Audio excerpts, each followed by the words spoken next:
Azərbaycanın ən qədim mədəniyyət mərkəzlərindəndir Tiflis, Gəncə, İrəvan. Tiflis elə, İrəvan belə, bir qalıb ortada Gəncə, mənəviyyat, mədəniyyət mərkəzi kimi. Bugün haqqında söz açdığımız mövzu İrəvanla bağlı olduğu üçün bu məsələlərə toxunduq. İrəvanın ən qədim bölgələrindən biri də Zəngəzur mahalıdır. Bir neçə böyük rayonu əhatə edir. Bu dəfəki yurt yerində xəyalən də olsa Qərbi Azərbaycana Zəngəzur mahalına səfər eləyəcəyik. Zəngəzur mahalı 1920-ci ilədək Azərbaycanın tərkibində idi. El elə, ev evə, can bir qəlbdə yaşayırdılar yurttaşlarımızla. İmperiya marağı, erməni qonşuların xəyanəti nəticəsində el eldən, ev evdən aralı düşdü. Araya sərhəd divarları çəkildi. Beləcə yeni bir həsrət nəğməmiz yarandı.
İrəvanda xan qalmadı, Gəncədə sultan qalmadı.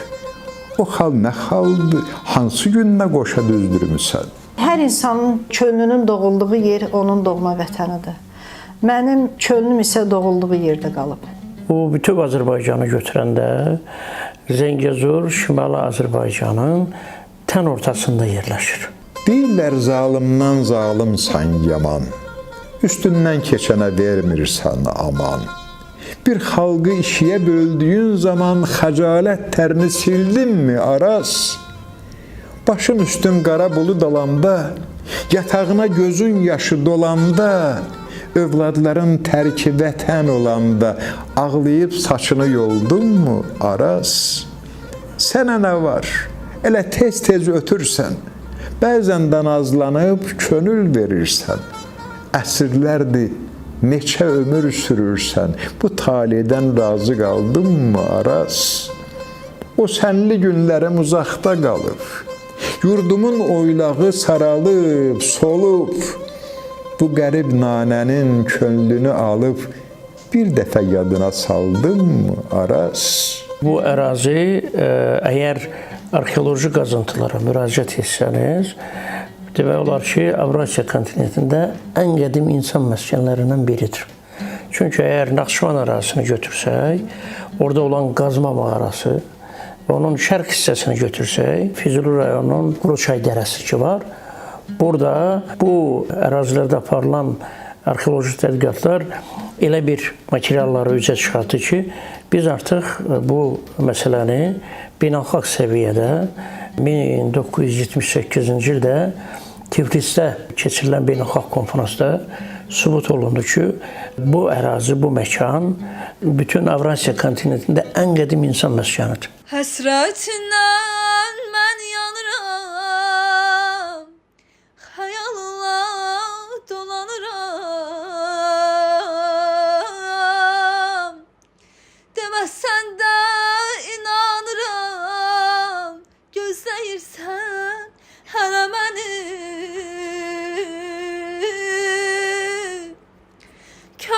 uçur yaz həvəsdə, bir bülbüləm dar qəfəsdə.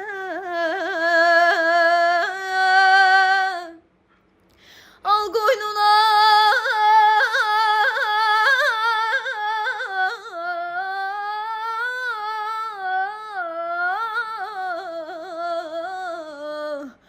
al qoynuna son nəfəsdə, elə bürü gülə məni. Mənim üçün vətən piridir, açılmamış necə sirdir. Ürək, ürək yenə sənlə birdir. Döndər keçmiş hala məni, yar ayəman, ah ayəman ey. 36 il bundan qabaq doğma yurdumuz, ata yurdum, ana vətənim, Zəngəzurun qədim bir parçası Aldərə kəndindən ayrı düşdük. Yuvasından necə ki quş ayrı düşər. Biz də həmçinin bu 36 il, yəni 1988-ci ildə Qərbi Azərbaycanlılar üçün həsrət, faciə ili oldu, ayrılıq ili oldu. 88-ci ildən bu günə qədər hər il istər kəndimizdən ayrıldığım gündən 1 il, 5 il, 10 il və yaxud 36-cı ildə hər il öz məqalələrimlə çıxış eləmişəm. Məqalə və şeirlərim Ana Yurdum qəzetində, Ədəbiyyat naminə, Azərbaycan, Azərbaycan müəllimi qəzetlərində dərc olunmuşdur. Keçirəm kəndimin yaxınlığından, nə əlim çatmıyır, nə də ki səsim. Necə qopmuşamsa öz budağımdan, nə yaram sağalmır, nə həsrət bitmir. Ədəbiyyat müəllimi, şair Nanə Yavər qızının həsrət şeirindəndir bu misralar. Ürəkləri parçalayan bu sətirlər şairin xəyalında uydurduğu hansısa uzaq bir dərdin ağrı acısı deyil. Bu, yaşadığımız çağların, 40 ilə yaxın zamanın, vaxtın yaratdığı faciədir. Bu, Cənubi Qafqazda baş verir. Ermənilərlə Azərbaycanlıların qonşu kimi yaşadığı sərhəd bölgəmizdə. Ermənilərin əli ilə törədilən soyqırım olayıdır ki, dağdan ağır ellərimiz, obalarımız öz dədə-baba yurdlarından deportasiyaya məruz qaldı. Elləri, obaları talandı, dinc əhali köçkün, qaçqın damğasını doğma bir yarlıq kimi çiynindən asdı. 100 illərlə yaşadığı doğma yurdundan didərgin düşdü. Bu yurt həsrəti duyğusal könüllərdə sağalmaz yara kimi yurt saldı. Və yurt həsrətli misralar göyərdi duyğulu ürəkdə. Gözlərim dörd olub hər yana baxır, hanı kəleybərim, hanı kəvşənim, dağların qoynunda gür sular axır, bəs niyə saralıb, solub gülşənim? Qədim mixi yazılarda Zəngəzur ərazisi Təbrizin şimal-şərqində, yəni Araz çayını götürəndə düz Zəngəzurun üstünə düşür. Məsafə çox uzaq deyil. Bizim iki şəhərimizin adı gedib. Qafan şəhərinin və Goruz şəhərinin. Zəngəzur adına gəldikcə şübhəsiz ki, bu demək bu ərazidə ta qədimdən məskən salmış, yaşamış Zəngi tayfalarının adı ilə bağlıdır. Çünki bütün Azərbaycan ərazisinə nəzər saldıqda istər Cənubi Azərbaycan, istər Şimali Azərbaycan ərazisinin ta İrəvanın yaxınlığına qədər İrəvanın özündən axan Zəngi çayı. Yəni bu ərazidə hakim olan, oranın sahibi olan, bilavasitə demək ki, yaşayan tayfanın adı ilə bağlıdır. Türk mənşəli, Türk əsilli tayfaların adı ilə. Bir var Türk dilli, bir də var Türk mənşəli. Fərqli anlayışlardır. Söhbət mənşədən gedir. Bu torpaqdan demək güzərən, burada yaşayan, burada məskən salan demək əhalidən gedir. Bu ağrı acını daşıyan bir el, bir oba deyildi. Qərbi Azərbaycan boya-boy bu işğalın, bu köçürmənin, bu deportasiyanın can ürpədən bəlasını çəkirdi. Ağır-ağır mahallar, ellər öz tarixi yerindən, yurdundan oynadı. Didərgin, qaçqın həyat yaşadı və indi də yaşayır. Zəngəzur mahalı da bu bu tufandan kənarda qala bilmədi. Hansı mövzuda yazmağımdan asılı olmayaraq, sonda yenə sonluq vətənlə bağlanır. Gündüzlər xəyalımızda, gecələr yuxularımızda canlandırdığımız qədim Aldərə kəndi. Bir an belə özümü kəndimsiz, vətənimsiz təsəvvür edə bilmirəm. Mən xatirələrimin birində də dönə-dönə demişəm, həmişə yazmışam. Sanki mənim o əsərlərimin epiqrafına çevrilmişdi bu cümlə. Elə bir günüm, elə bir anım olmayıb ki, doğma kəndimi, onun füsunkar təbiətini, əsrarəngiz gözəlliyini gözümün qarşısında canlandırmayım. Həmişə fikrim, xəyalım kənddədir. O kənddir ki, 36 il bundan qabaq, soyuq bir payız günündə, faciəvi bir şəraitdə, bir anın içində o kəndi tərk elədik. Sanki dağdaş dilə gəlib, hamıya yalvarırdı. Siz doğma yurdunuzu qoyub, ey insanlar, hara gedirsiniz? Min bir əziyyətlə, min bir zəhmətlə ərsəyə gətirdikləri qədim bir tarixi olan yer yurdumuzu bir anın içində ermənilər vəhşicəsinə boşaltdılar. Həmən günü mal-qara örüşə getməmişdi və həmən günü təndirdə qadınlar xəmir yoğurmuşlar. Mən o anı həmişə xatırladıqca gözlərim dolur.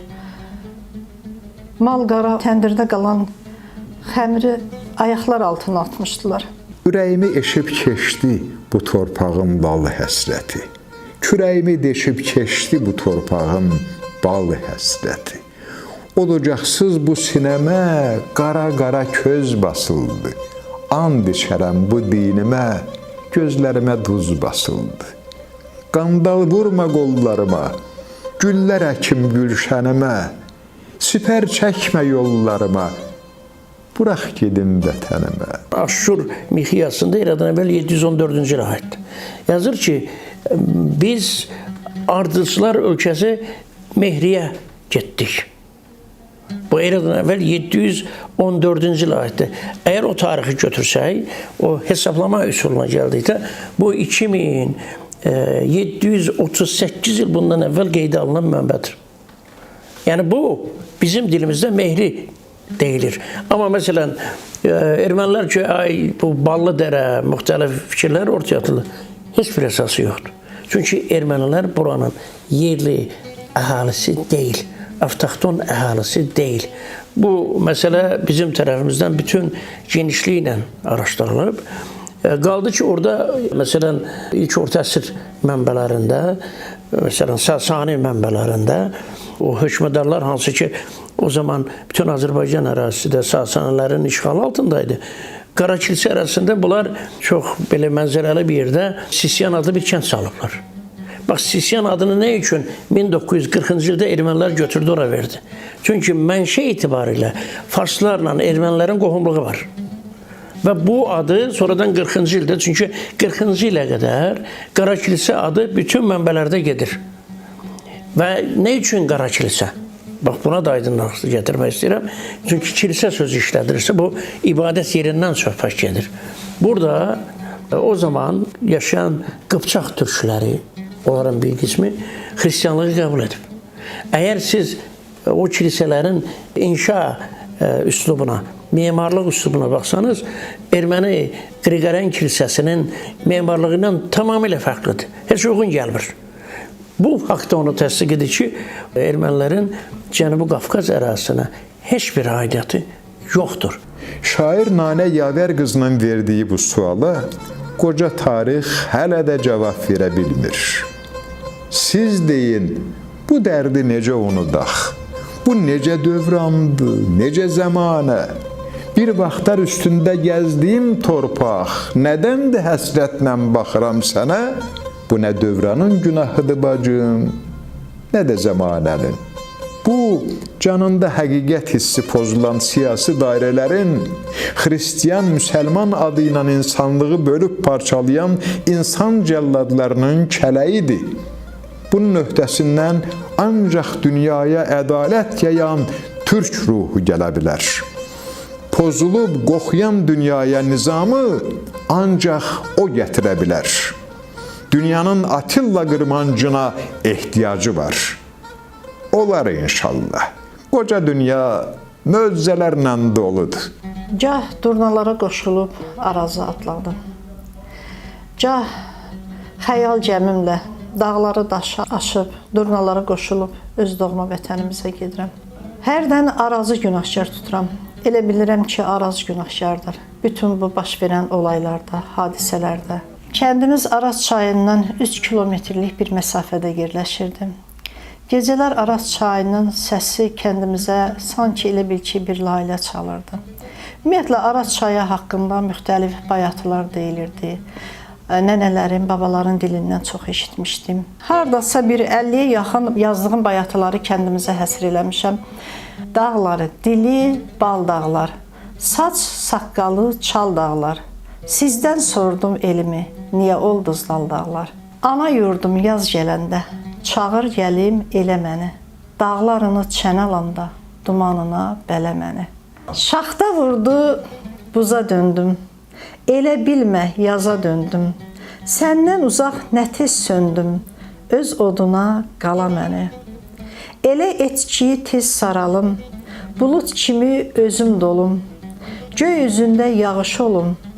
Çəməninə çilə məni. Əlim çatmır, yolum uzaq. Ömür gedir, canım qonaq. Heç gəlmədi səndən soraq. Bir yadına sala məni. Həsrətindən mən yanıram. Xəyalınla dolanıram. Deməsən də inanıram. Gözləyirsən hələ məni.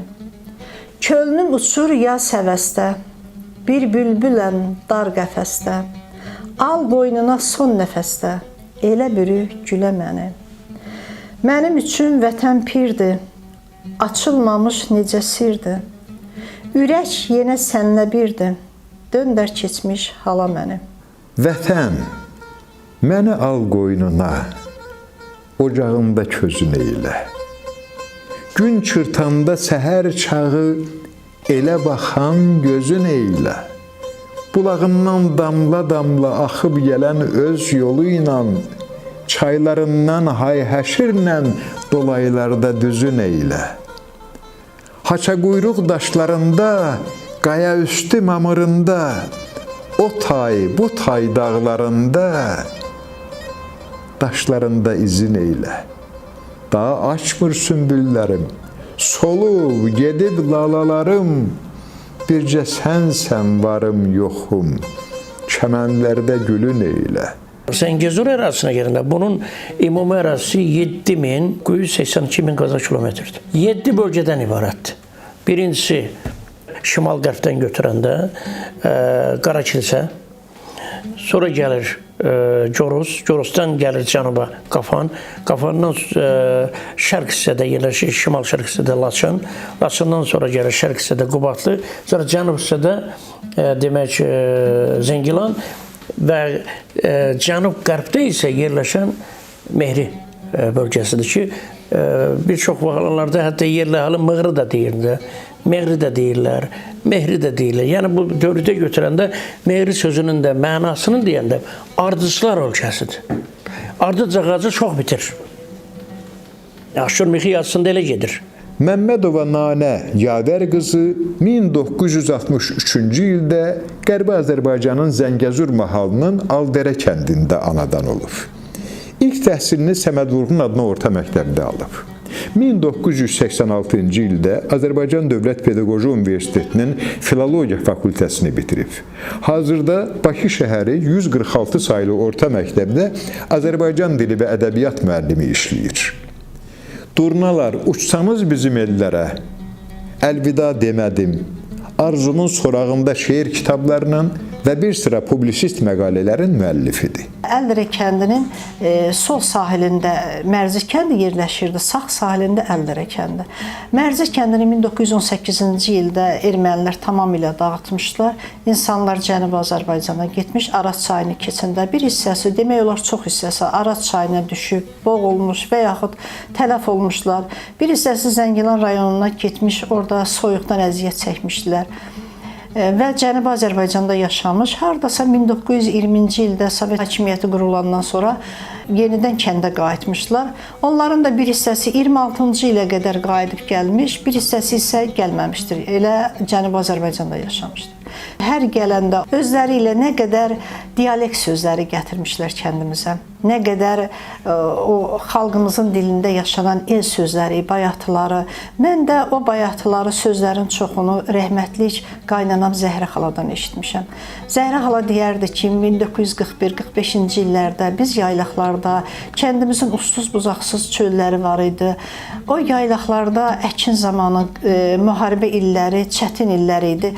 İnsanlar taxıl əkirdilər, yazlıq, payızlıq buğda əkini zamanı, iş görən zaman əmək nəğmələri oxuyanda o zəhməti bir qədər ağırlığını yüngülləşdirir. Bizim insanlar da el bayatıları ilə zəngin olan bir insanlardır. Hər kəsə öz kəndi doğmadır, əzizdir, el obası. Amma bizim kənd, vallahi indi öz kəndimizdə o qədər bağlı olmuşuq. Hətta bir dəfə bizim kəndə gələn insan da öz xoş xatirələrini yazırdı, öz xoş xatirələrini bölüşürdü. Yay vaxtı kəndə o qədər şəhərdən insanlar gəlirdi dincəlməyə. Hələ də o insanlar unuda bilmir. O kəndin bağ-bağçasını, buz bulaqlarını həddindən artıq xoş xatirələr ilə qeyd edirlər. Burada yolum oldu tən, varmı bu yoldan ötən? Bu dünyada şirin şey bir anadır, bir vətən. Vallahi demək olar ki, mən gənclik illərində o bayatını eşitsəm də o qədər fərqinə varmırdım, o qədər mənə təsir eləmirdi. Kənddən ayrıldıqdan sonra vaxt var idi ki, mən bir ay qala bilmirdim. Özüm qiyabi təhsil alırdım, şəhərdə bir ay qala bilmirdim. Kəndimiz üçün necə deyərlər, burnumun ucu göynüyürdü. Amma indi illər keçib, 36 il az deyil ki. 36 il. Bəli. Mən bir məqaləmdə də yazmışdım ki, dərd odur ki, yaşayan bir varlığa nə əlin çatsın, nə də səsin.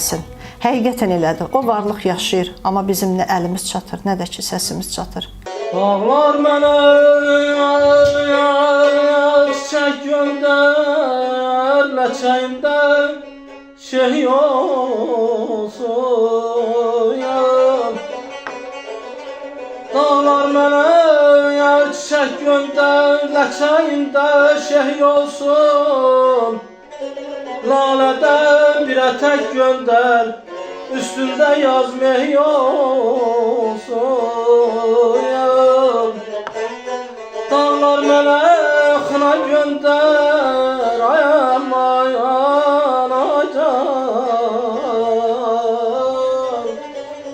Dağlar mənə xına göndər, qoynumdakı daşlarımla. Duman gəlsə yenə göndər, ayam ayan acan. Duman gəlsə yenə göndər, bağrımda göz yaşlarla.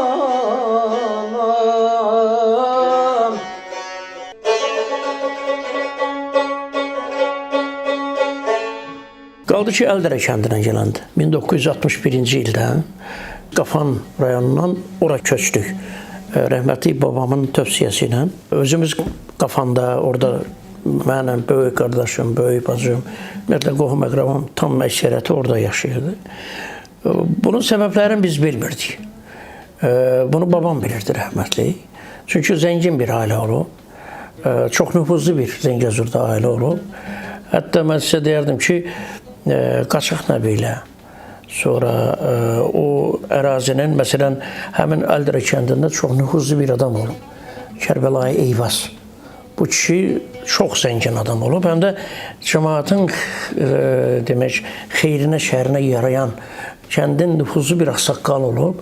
Onunla yaxın dostluğu olub. Yəni, bunu götürdükdə bu ərazi elə də çox geniş bir ərazi deyil. Çox dağlıq ərazisidir. Xüsusilə də Meyr rayonu ərazisi, Qafan rayonu ərazisi, Gorusun ərazisi, o cümlədən elə Qara Kilsənin ərazisi çox, belə deyim, sıldırım qayalıdır. Məsələn, şərq hissəyə gələndə istər Zəngilanın olsun, istər Qubatlının, Laçın düzdür, çox hündür, demək, dağlıq ərazidən ibarətdir. Amma təbii coğrafi şəraitinə görə bəlkə də unikal bir ərazidir. Burada siz insanın həyatı üçün nə istəsən tapa bilərsin. Məsələn, Əldərə kəndində siz hansı meyvəni və hansı suyu öz tərkibinə görə axtarsaydınız tapardınız. Və bunun təxminən az da çox bu kəndin bir 1500 illik yaşı var. Ağlım kəsəndən Azərbaycanı qarış-qarış, kənd-kənd, oba-oba gəzib dolaşmışam. Publisist yazılar yazmışam, verilişlər hazırlamışam. Zəngilana yolum düşüb, oradan keçib Qubadlıya adlamışam. Ağbəndə yolum düşməyib, oranı görsəydim Zəngəzura keçərdim. Sovetin vaxtında asan idi Zəngəzura gedib qayıtmaq. Meğri rayonunun Aldərə kəndinin sakinlərinin söhbətindən o el-oba ilə tanış oldum. Elə bil ki, azı 10 dəfə gedib qayıtdım o yurda. Yurtdan ayrılığın məşəqqətindən 36 ildən çox vaxt keçməsinə baxmayaraq, sakinlər dünən ayrıldığı kimi yaxın bir o həsrətin uzaqlığını. Elə bil təzə tərk eləyiblər doğma məkanı. Solğun sifətlərində yurt həsrətinin izləri açıq-aydın görünür. Nanə Yavər qızı şeirlərində xatırlayır doğma məkanları. Elxan Məmməd Həsənov şirin xatirələrində yaşadır. Şəhrud Bayramoğlu biraz da hökmlə oranın igidlərindən, ərənlərindən söz açır. Məmmədxan Hacıyev isə çəkdiyi fotolarda yaşadır kəndi, obanı. Və məktəb olmaqla bərabər o mahalda başlamış Zəngilandan düz bizim kəndə qədər bütün kəndlərdən burada təhsil almağa gəlirdilər. Nüvədi məktəbi 7 illik olubdu, 65-ci ilə qədər. Baxmayaraq ki, ərazisi, əhalisi bizimkindən 4-5 dəfə böyük olub. Məsələn, bizim kənddə 150 təsərrüfat vardısa, Nüvədidə 500-ə yaxın təsərrüfat vardı. Və deməliyəm ki, Nüvədidən yetişən bir xeyli alimlər ordusunun ilk təhsili bizim kənddə bağlıdır. O kəndin gözəl ənənələri olub, gözəl müəllimləri olubdur. İkinci Dünya müharibəsindən sonra bəlkə də Ermənistanın ən uzqar kəndi olan bizim kənddə olan müəllim kontingenti heç Ermənistanda da olmayıbdır. Məsələn, o müəllimlərdən deməliyəm Həsən müəllim, Rüstəm müəllim, Zaman müəllim, Əbdüləli müəllim, bir çoxlarını xatırlaya bilərəm. Eləcə də Nüvədidən gəlib bizim kənddə işləmiş, müharibə veteranı olan Məiş müəllim, hansı ki, Pənah müəllim və s. Ağsaqqal müəllim, hamısını çəkə bilmirəm adını. Və o müəllimlərin hesabına məktəbdə gözəl ənənələr olub, gözəl tədris olub və onlar bugün də baxmayaraq ki, Zəngilanın xüsusilə adlarını qeyd edə bilərəm, Bartaz, Ağbənd, o kəndlərin bütün əhalisi bizim kənddə təhsil alıb. Köçdük doğma yurtdan, isti ocaqdan, kösövlər altında kül də qalmadı. Nəğməli çaylardan, çeşmə bulaqdan ruhumu oxşayan dil də qalmadı. Küləklər apardı, yelə sovurdu. Çiçəklər saraldı, bağçalar soldu. Göy biçənəklər də yanıb qaraldı. Quzey, güneyimdə gül də qalmadı. Şimşək də çaxmadı, qurudu sellər. Örüşdən gəlmədi qoyun quzular. Hara köçüb getdi bu qərib ellər. Dağdaşın altında əl də qalmadı. Düzdür, həmişə kövrəlirəm. Ən çox yaz gələndə kövrəlirəm. Kəndimizin baharı yadıma düşür. Kəndimizin Novruz bayramı yadıma düşür. Yenə öz bir məqaləmdə yazmışdım ki, salam kəndimiz. Yenə Novruz gəldi. Yəqin ocaqlar qalanmır. Yəqin bacalardan tüstülər çıxmır. Yəqin oğul uşaq şadlanmır, deyib gülmür. Təndirlərdə bizim o nənələrimizin bişirdiyi kuka deyirdi. O kukalar bişmir daha. Uşaq dili ilə deyirdik onlara. Və yaxud hər Novruz bayramında biz dəstə-dəstə kol dibindən bənövşələr yığıb gətirib stolların süfrəmizi bəzəyirdi. 36 ildir doğduğumuz kənddən, məmləkətdən, məkandan uzaq düşsək də bizim hər dəqiqə düşüncəmiz, könlümüzdən həmişə doğduğumuz kənd, gənclik illərində keçirdiyimiz gözəl günlər, orada aldığımız təhsil, yaylağa köçdüyümüz illər bizim xatirimizdə həmişə xatırlanır. Yəni Aldərə kəndi, belə deyək, Meğri rayonunun ən gözəl görkəmli kəndlərindən biridir. İstər təhsil sahəsində, istər təsərrüfat sahəsində ilin yekununa görə öndə gedən kəndlərdən biridir. Bizim kəndimiz iki hissədən ibarətdir. Yəni köhnə kənd, bir də yeni kənd. Qədim kənd hesab edilən ki, bizim indiki Qubanın Xınarıq kəndi deyilən bir kəndə oxşuyurdu. Orada evlər bir-birinin üstündə, mərtəbəli şəkildə, bir də dağ küçələri var idi. Yəni bu olubdur, deməli, Sovet hökuməti qurulmamışdan öncə, deyək ki, 19-cu əsrin axırlarında, yəni bəlkə də qabağa getmiş kəndlərdir. Yəni belə deyək, bizim doğulduğumuz məkanda, yəni Sovet hökuməti qurulmamışdan öncə kəndimizdə çoxlu bəylər olubdur. Yəni mənim təxminən araşdırmağımdan 18 nəfər, yəni bunun təsdiqini tapıbdır ki, həqiqətən də olub. Həm varlı bizim kəndimizin bəylərdən olan Əşkər bəy Şəmsdanov olubdur. Onun əldə torpağının böyük hissəsi onun əlində olubdur. 1929-cu ildə Zəngəzurun Ermənistana verilməsi ilə bağlı olaraq o bəylər zaman-zaman oradan İrana, başqa illərə qaça bilmişlər.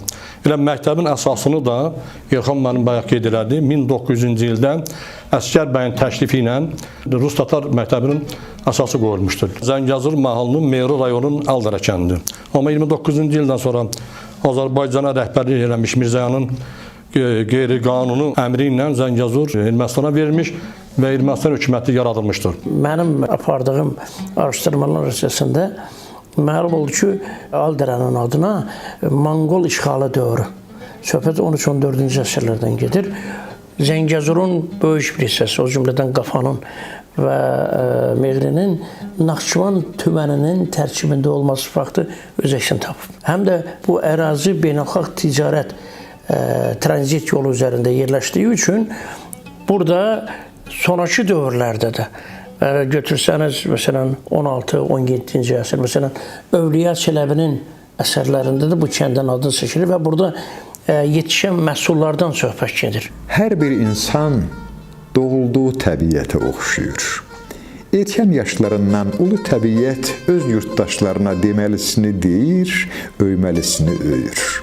Otunun, daşının, qayasının, dağının ucalığını, dözümünü, ürək genişliyini sakitcə qulağına pıçıldayır. O pıçıltı, o səs ömrüm boyu səninlə qoşa addımlayır.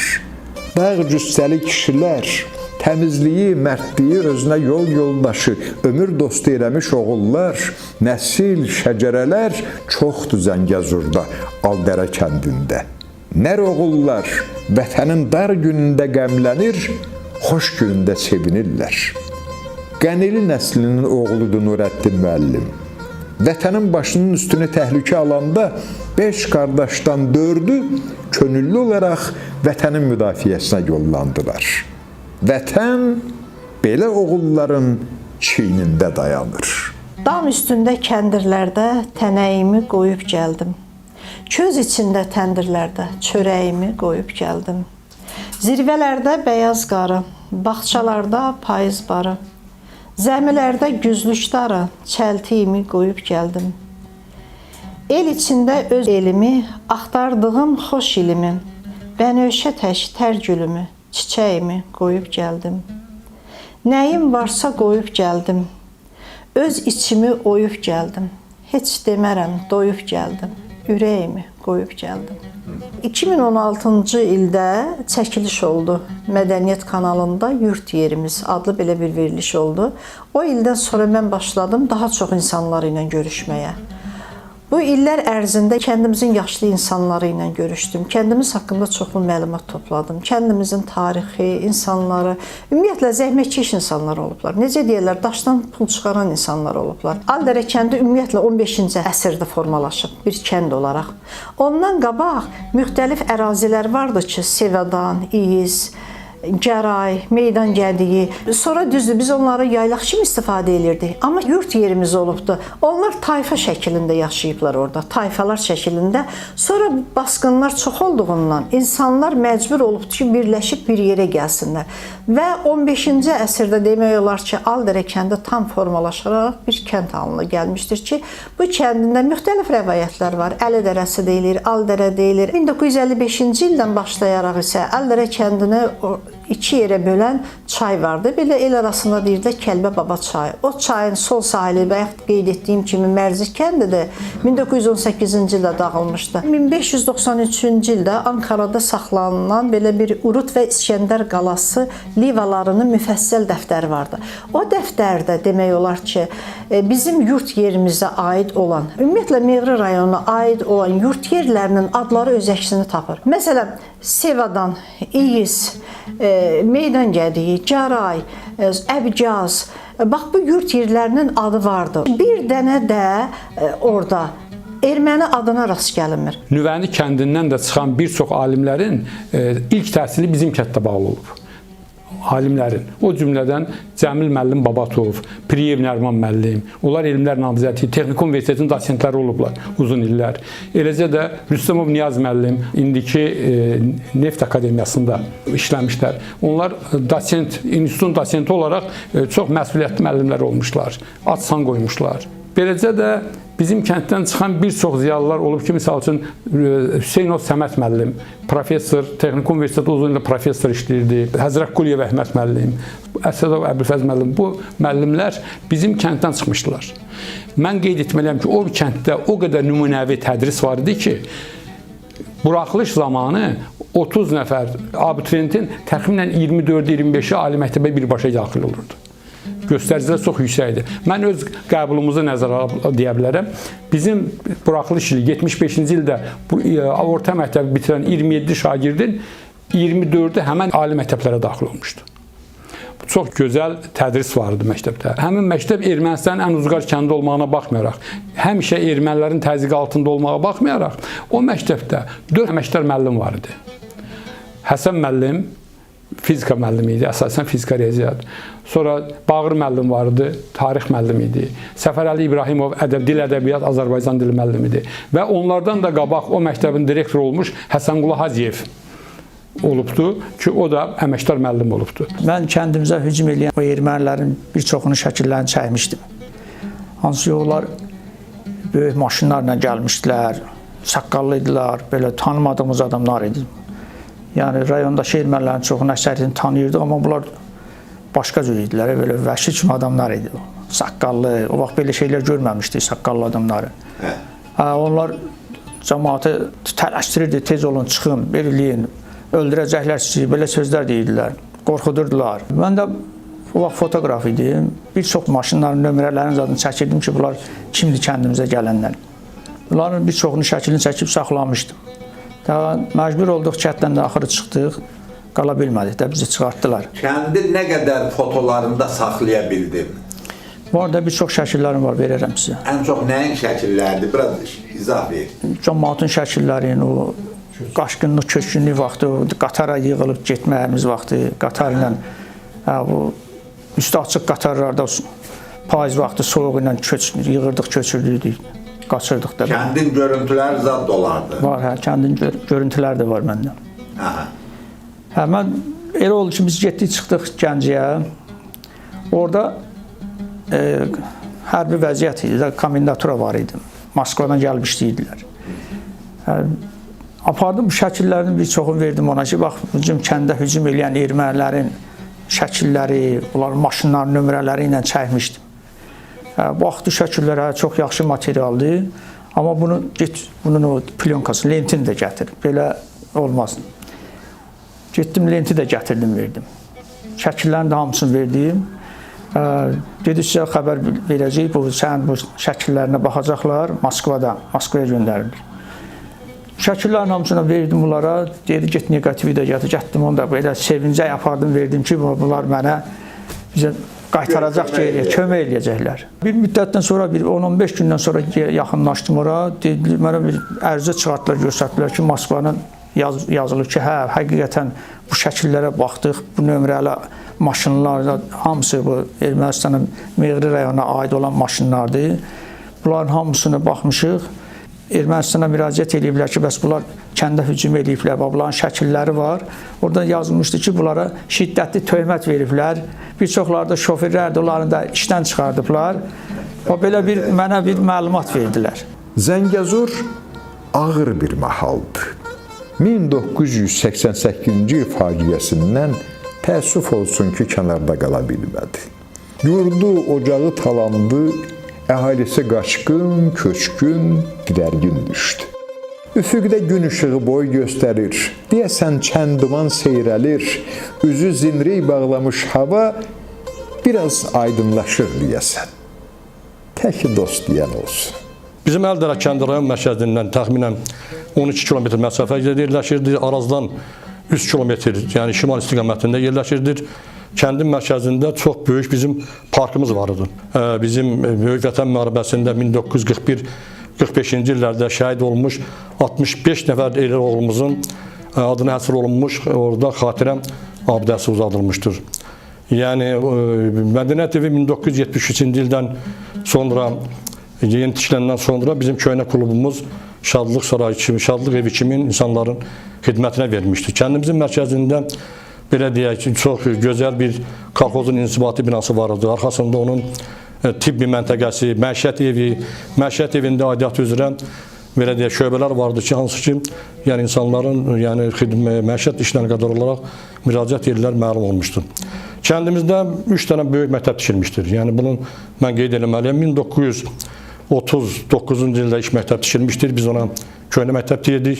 1956-cı ildə, yəni kəndin dili ilə desək, təzə məktəb tikilmişdir. Sonuncu məktəb 1979-cu ildə tikilmişdir. Təbii ki, bu məktəbin tikilməsində məktəbimizə rəhbərlik eləmiş 1955-ci ildən 88-ci ilə qədər rəhbərlik eləmiş Səfərə müəllim İbrahimovun təşəbbüsü ilə onun əsası qoyulmuşdur və o qarşı qoyduğu hədəfə çox çətinliklə də olsa nail ola bilmişdir. Yəni Ermənistan dövlətində, yəni elə bir möhtəbər binanın, yəni dövlət tipli inzibati binanın tikilməsi biz düşündüyümüz qədər də asan deyildi. Yəni o layihələrin hazırlanması, onun plana salınması, icazələrin alınması çox çətinliklə də olsa o qarşı qoyduğu hədəfə nail ola bilmişdir. Yəni bu işlərin deməli həyata keçməsində bizdə uzun müddət, yəni Ağdərə kənd məktəbinin zamanında məzunu olmuş Abbas Bağırov, Azərbaycan Dövlət Dəmir Yolu İdarəsinin rəisi vəzifəsində çalışırdı. Həmin də o dəfələrlə Seyr Ali Sovetdən deputat seçilmişdi.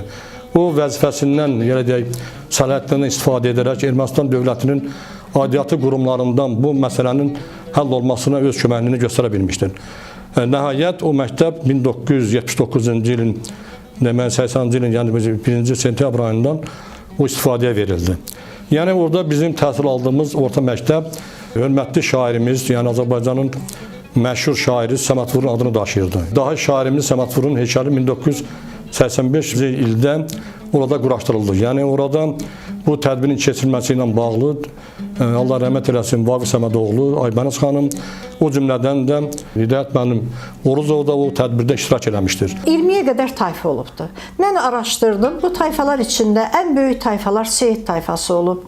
Bəy tayfası olub, Sərməst bəyovlar deyirlər. Hansı ki, bu Sərməst bəyovların bir tərəfdə gedir, Qarabağ bəylərinə də aid olur, yəni orada da yaşayıblar. Sonra bu Əli bəy Sərməst bəyov sonralar vəfat edib və onun haqqında hətta deyilənə görə Təbriz radiosu da elan verib bu haqda. Ümumiyyətlə, bəylər haqqında mən topladığım məlumatda göstərilir ki, rayonun çox hissəsinin torpaq, əkin sahələri Sərməst bəyovlara aid olubdur. Deyirlər 1905-ci ildə erməni-müsəlman davası olub, 18-ci ildə. Valla mən deyərdim ki, mən kəndimizdə araşdırma apararkən belə nəticəyə gəldim ki, elə 19-cu əsrin sonlarında başlayıbdır. Çünki o vaxtlarda bizim kənddə nə qədər insanlar, yaşlı nəsildən eşitdim ki, insanları işgəncə verməklə öldürüblər, Araz çayına atıblar və yaxud onları hətta ocağın içinə atıblar, diri-diri. Bu kəndin mədəni həyatına, sosial-iqtisadi həyatına, təsərrüfat həyatına nəzər salında çox zəngin bir kəndidir. Mədəniyyət evi var idi, iş kitabxanası var idi. Yəni burada elə bir şərait vardı ki, burada insanın yaşamaq üçün hər şey vardı, amma hakimiyyət bizim deyildi, milli deyildi. Ümumiyyətlə, bizim dialekt sözlərimiz Cənubi Azərbaycan dialektində işlənən sözlərlə çox yaxındır. Zəngilan dialektindən, Naxçıvan dialektinə. Ümumiyyətlə, Zəngilan dialekti keçid dialekti adlanır. Bizim bölgədə işlənən dialekt sözlər də Cənub qrupuna daxildir. Ordubad, Naxçıvan, İrəvan ləhcəsi ilə işlənir sözlərimizin çoxu. Dilimizdə E hərfi ilə tələffüz olunan sözləri biz Ə hərfi ilə tələffüz edirik. Məsələn, qara deyirik qərə, pendir, pənir. İndiki zaman şəkilçisini ır şəkilçisi kimi yox, çox vaxt kimi tələffüz edirik. Məsələn, gəlir, gəlir, alır, alır. Yəni, ədəbi dildə işlənmir, düzdür bu. Amma biz bir qədər bəzi sözləri bu dialekti işlədirik. Məsələn, elə sözlər var ki, amada, aşıqqa sözü işlənir. Lap çox yaşlı insanlar işləndirir. Rus dilində aşıqqa sözündən biz ona yaşlı nəsil aşıqqa sözü kimi tələffüz eləyirdi. Bəzən bir dəfə mən gördüm radioda sual verilir ki, bax ananın anasına nənə deyirsən, nənədən sonra nə işlədilir? Məsələn, bizdə nə deyirdilər ona? Ağa nənə deyirdilər. Mən hətta bu sözlərə Cəlil Məmmədquluzadənin əsərlərində də rast gəlmişəm. Pəncərə sözünü akna sözündən də rus dilində. Yaşlı nəsil onu deyirdi akışqa, akoşqa, atışqa belə tələffüz eləyirdilər. Məsələn, bərdan deyirdilər, iri kisiyə bərdan deyirdilər.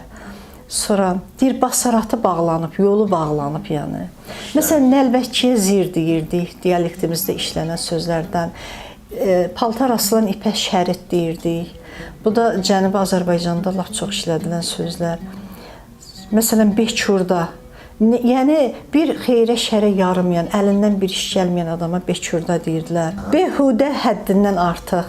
Məsələn, fars dilindən dilimizə gələn sözlərdə bi, la, ön şəkilçilərini bizim dildə daha çox işlədirdilər.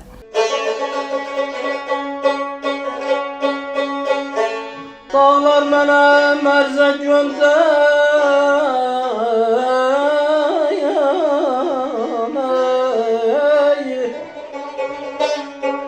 Dağlar mənə mərzə göndər, ətrindən bəlkə doyam.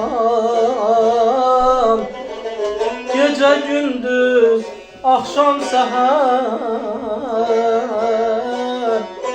Gecə gündüz, axşam səhər, ürəyimin üstə qoyam. Yarayam.